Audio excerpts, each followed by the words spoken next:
नमस्कार बच्चों, स्वागत है आप सभी का आज के इस वीडियो में जिसमें हम सॉल्व करने वाले हैं 28 सितंबर 2020 की कक्षा 10वीं की हिंदी की वर्कशीट को, जो कि चैप्टर है मानवीय करुणा की दिव्य चमक। बच्चों, पिछले कार्यपत्रक में हमने संस्मरण की विशेषताओं और फादर कामिक बुल्बे का संक्षिप्त परिचय प्राप्त किया। इस कार्यपत्रक में हम पाठ में शामिल फादर कामिक बुल्बे के व्यक्तित्व को और गहराई से जानने का प्रयास करेंगे। पाठ के लेखक और फादर के बीच के संबंध को जानेंगे और स्वयं भी उन लोगों के साथ आत्मीय संबंध बनाने के लिए प्रेरित होंगे। तो दिए गए गद्यांश को ध्यानपूर्वक पढ़िए और पूछे गए प्रश्नों का उत्तर लिखिए। फादर को याद करना एक उदास, शांत संगीत को सुनने जैसा है। उनको देखना करुणा के निर्जल जल में स्नान करने जैसा था और उनसे बात करना कर्म के संकल्प से भरना था। मुझे परिमल के वो दिन याद हैं जब हम सब एक पारिवारिक रिश्ते में बंधे जैसे थे, जिसके बड़े फादर बुल्के थे। हमारी हंसी मजाक में वह विलिप्त निर्मिलित शामिल रहते थे और हमारी गोष्ठियों में भी वह गंभीर बहस करते, हमारी रचनाओं पर बेपाक राय और सुझाव देते और हमारे घरों में किसी भी उत्सव और संस्कार में वह बड़े भाई और पुरोहित जैसे खड़े हो अपने आशीषों से भर देते। मुझे अपना बच्चा और फादर का उनके मुख से पहली बार अन्न डालना याद आता है और नीली आंखों की चमक में तैरता वात्सल्य भी, जैसे किसी ऊंचाई पर देवदारों की छाया में खड़े हों। कहाँ से शुरू करें? इलाहाबाद की सड़कों पर फादर की साइकिल चलती दिख रही है।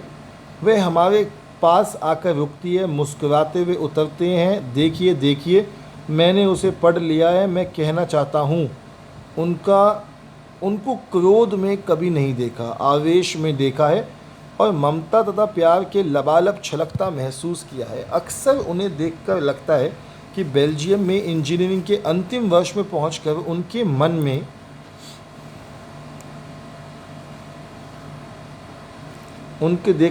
बेल्जियम के इंजीनियरिंग के अंतिम वर्ष में पहुंचकर उनके मन में सन्यासी बनने की इच्छा कैसे जाग गई, जबकि घर भरा पूरा था। 2 भाई, 1 बहन, माँ, पिता सभी थे।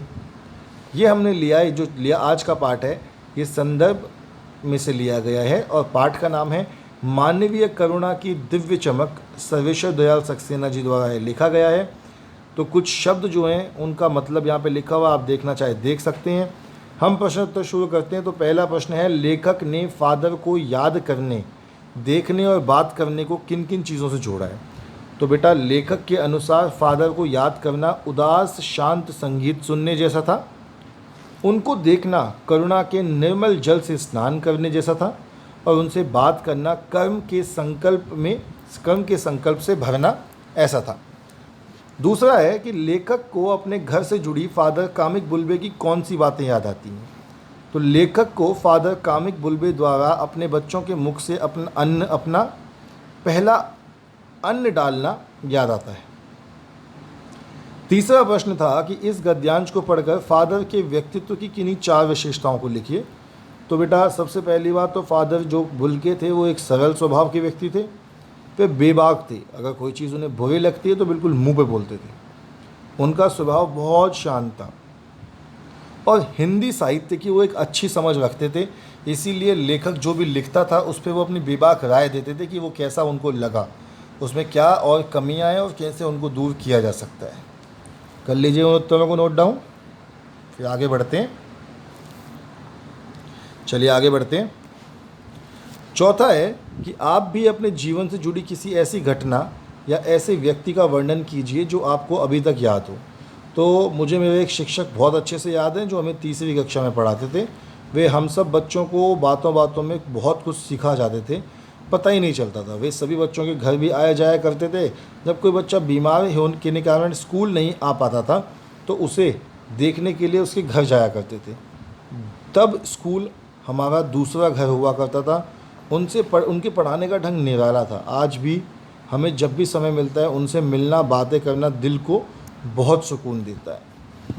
तो बच्चों, हमने सभी प्रश्न आज के जितने थे सब कर लिए हैं कंप्लीट। अब आप लोगों से कल मुलाकात होगी कल की वर्कशीट्स के साथ। तब तक के लिए stay healthy and stay safe.